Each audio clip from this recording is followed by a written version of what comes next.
Assalamualaikum warahmatullahi wabarakatuh. Perkenalkan, nama saya Misalia Campaka Firdausi, mahasiswi Fakultas Farmasi Universitas Muhammadiyah Purwokerto. Nah, aku juga salah satu anggota dari KKN 031 UMP.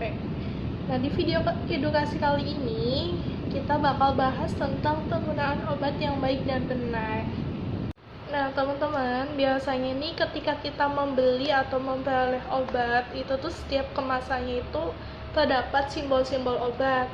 Nah, teman-teman udah tahu belum sih simbol-simbol obat itu maksudnya apa gitu kan? Jadi yang pertama ini ada simbol dari obat bebas. Nah, simbol obat bebas ini itu dengan lingkaran warna hijau dengan tepinya warna hitam atau warna hitam.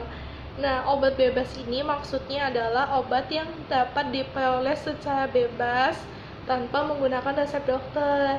Nah, biasanya obat bebas itu beredar di pasaran sangat luas ya teman-teman, karena emang bebas dan aman.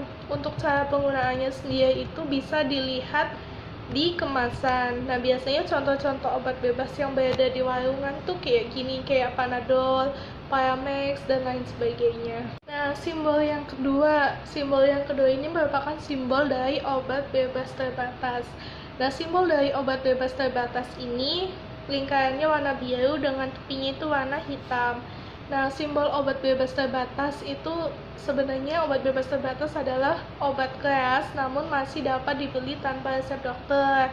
Nah, penggunaan obat bebas terbatas ini juga harus memperhatikan pada label kemasan gitu. Jadi biasanya pada kemasan itu diberi tanda lingkaran biru dengan garis tepi warna hitam, dan kotak hitamnya itu biasanya berisi dengan tulisan warna putih gitu. Nah, tulisannya itu bisa P nomor 1 sampai dengan P nomor 6. Nah, ini merupakan tanda peringatan. Kayak P nomor 1 itu artinya awas, obat keras, bacalah aturan pemakaian. P nomor 2, awas obat keras hanya untuk kumur, jangan ditelan.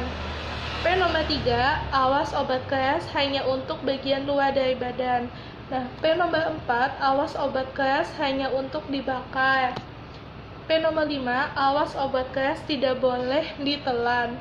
P nomor 6, awas obat keras, obat wasir jangan ditelan. Itu tanda-tanda peringatan pada obat keras, obat bebas terbatas ya teman-teman. Nah, biasanya simbol-simbol kayak gini kita juga sering dijumpai di obat-obat flu teman-teman. Jadi obat-obat flu yang beredar di pasaran tuh biasanya dia itu tergolong dari obat bebas terbatas. Nah, ini contoh-contoh obat flu-nya bisa Neosep atau yang lainnya gitu ya teman-teman. Nah, simbol yang selanjutnya adalah simbol untuk obat keras. Nah, simbol obat keras ini itu simbolnya lingkarannya warna merah dengan tepi warna hitam. Nah, di tengah-tengahnya tuh ada tulisan K. Nah, obat keras itu merupakan obat yang hanya dapat dibeli dengan resep dokter. Nah, obat-obat keras ini tuh kita nggak bisa beli sembarangan ya teman-teman. Jadi kalau misalkan kita mau mendapatkan obat keras tuh benar-benar harus ada resep dokternya gitu. Karena yang biasanya tergolong obat keras tuh biasanya tuh kayak psikotropik dan lain-lain. Nah, contoh-contoh obat keras tuh biasanya kayak pereda nyeri, kayak asam mefenamat, spasminal, neuralgin, dan lain sebagainya. Nah, yang terakhir teman-teman, ini merupakan simbol dari obat narkotika. Nah, simbol dari obat narkotika sendiri itu logonya kayak gini ya teman-teman, kayak gini. Nah, di sini tuh ada palang medali warna merah. Ini merupakan simbol dari obat narkotika. Nah, obat narkotika sendiri itu dapat menyebabkan penurunan atau perubahan kesadaran dan menimbulkan ketergantungan. Kemudian hanya dapat dibeli dengan resep dokter, jadi nggak bisa dibeli sembarangan obat narkotika.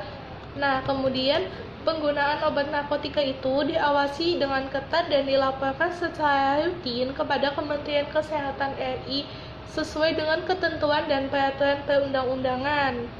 Nah, kemudian obat narkotika kemasannya kayak gini, wajib diberi palang berwarna merah di dalam lingkaran bergaris tepi merah kayak gitu teman. Nah, selanjutnya teman-teman, ini ada aturan pakai minum obat. Nah, aturan pakai minum obat itu biasanya bisa dilihat di kemasan obat atau sesuai dengan resep yang diresepkan oleh dokter.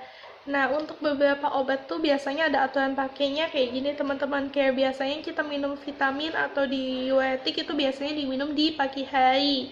Nah, kalau obat-obat seperti anti kolesterol kayak simvastatin atau anti cemas, alprazolam itu biasanya diminum di malam hari. Kemudian ada obat-obat yang diminum sebelum makan. Nah, biasanya obat-obat yang diminum sebelum makan itu kayak obat mah atau antasida, kemudian obat anti mual itu biasanya diminum setengah sampai 1 jam sebelum makan. Kemudian ada obat-obat juga yang diminum bersama dengan makanan, contohnya obat diabetes kayak glimepiride. Kemudian ada obat-obatan yang diminum sesudah makan. Nah, biasanya obat-obatan yang diminum sesudah makan itu obat-obatan penghilang rasa sakit kayak asam ephanamat. Kemudian obat-obatan ini juga bisa segera setelah makan sampai dengan setengah sampai 1 jam sesudah makan. Nah, ini juga informasi-informasi yang perlu diperhatikan ketika kita hendak meminum obat. Yang pertama ini kayak obat-obatan antibiotik itu harus diminum sampai habis sesuai aturan pakainya. Kemudian obat-obat yang diminum jika perlu saja itu kayak obat penurun panas. Kemudian obat yang dikunyah terlebih dahulu itu biasanya kayak tablet antasida itu harus dikunyah terlebih dahulu sebelum diminum. Kemudian obat yang ditaruh di bawah lidah itu kayak obat jantung, jadi minumnya itu obatnya diletakkan di bawah lidah di situ teman-teman. Terus kemudian obat yang dikocok dahulu. Nah, obat yang dikocok dahulu itu biasanya berupa suspensi. Nah, biasanya ini kayak obat antasida atau obat mah. Kemudian juga ada emulsi kayak multivitamin atau minyak ikan, itu minumnya harus dikocok terlebih dahulu. Nah, nggak semua obat juga harus diminum sesudah makan. Kadang ada obat yang boleh diminum bersamaan dengan obat lain gitu. Itu sesuai dengan aturan pakainya. Kemudian ada obat-obat tertentu yang mempengaruhi kerja obat lain sehingga tidak boleh diberikan bersamaan. Itu contohnya kayak simetidin dan antibiotik. Nah, sekian video edukasi tentang cara penggunaan obat yang baik dan benar. Terima kasih. Wassalamualaikum warahmatullahi wabarakatuh.